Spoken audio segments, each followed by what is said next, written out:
దగ్గర వీళ్ళు మాట్లాడతారు. మీరు అట్లా ఎట్లా ఇస్తారన్నా? మీరు పైసలు కట్టిన నేను వాళ్ళకి ఎట్లా ఇస్తారన్నా? మీరు ఇప్పుడు బండి వేరే వాళ్ళకి డెలివరీ అంటే ఇచ్చేస్తారా బిల్లు అవన్నీ? అరే బయట వాళ్ళక మన ఎందుకు దింపినావు వాను? బయట వాళ్ళక అంటే నేను బండి నడపని ఇయ్యనా మీకు అన్నిటికీ? ఏం నువ్వు దేనికి ఏమని అడిగినా నేను ఇస్తున్నా.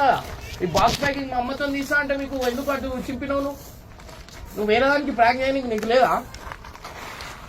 చెప్తున్నాం కూడా వేరే అయితే ఇద్దాం, ఇది వద్దనుకున్నావా? అవన్నీ ఉంటుంది వచ్చిందంటే ఇచ్చేస్తావా అన్న వాళ్ళకి? మీతో పాటు ఏదన్నా వచ్చింది? అవన్నా నాతో వచ్చిండు ఆ బాక్స్ దింపుతుండే. ఇప్పుడు నేను తీసుకున్నా, నీకు తెలియదు ఆ బండి? అమ్మ వస్తున్నా అన్నాడు, అన్బాక్స్ చేస్తా అంటే సార్ తీసుకొని చెప్పి పాపం ఆయన తప్పేం లేదు. ఆయన వద్దన్నాడు, ఈయన కావాలని చేసిండు. ఆయన వద్దన్నాడు స్టార్టింగ్. నువ్వే మా అమ్మ వస్తుంది, నాకు ఆనందం అనిపించదా మా అమ్మతో చూపిస్తూ?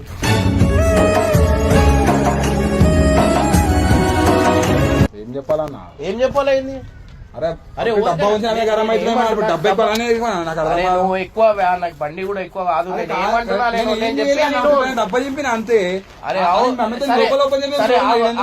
నేను ఇన్ని బండ్లు కొన్నా, ఏదైనా బాక్స్ ప్యాకింగ్ ఓపెన్ చేసినా? అది బాక్స్ వేరే బట్టి వేరే దాన్ని తీసేసి వేరే బాక్స్ ఎట్లా ఇస్తారు వాళ్ళు చెప్పు? అమితం షోరూమ్ లో ఏ విధంగా ఎందుకు చెప్పాడు లొకేషన్? ఏం షోరూమ్ లో? అక్కడ మంచిగా షోరూమ్ లో ఏమంటున్నా తీసుకో, నువ్వు తీసుకో, నేను వేరే కొనుక్కుంటా కావాల్సింది.